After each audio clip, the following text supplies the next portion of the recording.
ನಮಸ್ಕಾರ, ನೀವು ನೋಡ್ತಾ ಇದ್ದೀರಾ ನ್ಯೂಸ್ ಫಸ್ಟ್. ನಾನು ವಿದ್ಯೇಶ್ವರಿ. ಈ ಕ್ಷಣದ ಪ್ರಮುಖ ಸುದ್ದಿಗಳನ್ನು ನೋಡ್ತಾ ಹೋಗೋಣ. ಅದಕ್ಕೂ ಮೊದಲು ಹೆಡ್ಲೈನ್ಸ್. ಮಲೆ ಮಹದೇಶ್ವರ ಬೆಟ್ಟದಲ್ಲಿ ಹುಲಿಗಳ ಅಂತ್ಯಕ್ರಿಯೆ. ಘಟನಾ ಸ್ಥಳಕ್ಕೆ ತೆರಳಿ ಪರಿಶೀಲನೆ ನಡೆಸಿದ ಅರಣ್ಯ ಸಚಿವ ಈಶ್ವರ ಖಂಡ್ರೆ. ಹುಲಿಗಳ ಸಾವಿಗೆ ಕಾರಣ ಏನಿರಬಹುದು ಅಂತ ಅಧಿಕಾರಿಗಳಿಂದ ಮಾಹಿತಿ ಪಡೆದ ಸಚಿವ. ಸಂವಿಧಾನದ ಪೀಠಿಕೆಯಲ್ಲಿರುವ ಸಮಾಜವಾದ, ಜಾತ್ಯತೀತ ಪದ ತೆಗೆಯೋಕೆ ಆರ್ಎಸ್ಎಸ್ ಆಗ್ರಹ. ದತ್ತಾತ್ರೇಯ ಹೊಸಬಾಳೆ ಮಾತಿಗೆ ಕಾಂಗ್ರೆಸ್ ಕೆಂಡ. ಸಂವಿಧಾನದ ಮೂಲ ಸ್ವರೂಪ ಬದಲಿಸುವ ಯತ್ನ ಅಂತ ಜೈರಾಮ್ ರಮೇಶ್ ಕೌಂಟರ್.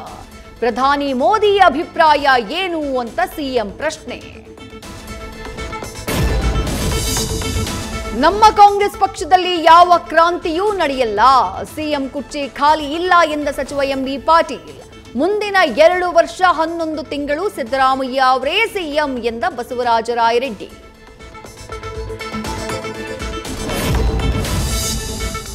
ಸಾಲ ತೀರಿಸದಿದ್ದಕ್ಕೆ ವ್ಯಕ್ತಿಯನ್ನ ಒತ್ತೆ ಇಟ್ಟುಕೊಂಡ ಸಾಲಗಾರ. 27 ದಿನಗಳಿಂದ ಉದಯಕುಮಾರ್ನ ಕೂಡಿಟ್ಟ ನಿವೃತ್ತ ಶಿಕ್ಷಕ ಪ್ರಭಾಕರ್ ಢವಳಗಿ.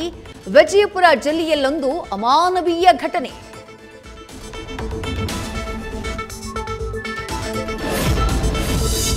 ಮಲೆನಾಡ ಮಳೆಗೆ ಅಬ್ಬಿಕಲ್ಲು ಜಲಪಾತಕ್ಕೆ ಜೀವ ಕಳೆ.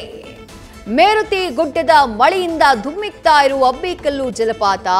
ಬೆಳ್ಳೊರೆಯ ಜಲ ಸೊಬಗಿಗೆ ಮೂಕ ವಿಸ್ಮಿತರಾದ ಪ್ರವಾಸಿಗರು. ನ್ಯೂಸ್ ಫಸ್ಟ್, ನಿರ್ಭೀತಿಯಿಂದ ನಿಮ್ಮ ಪರವಾಗಿ.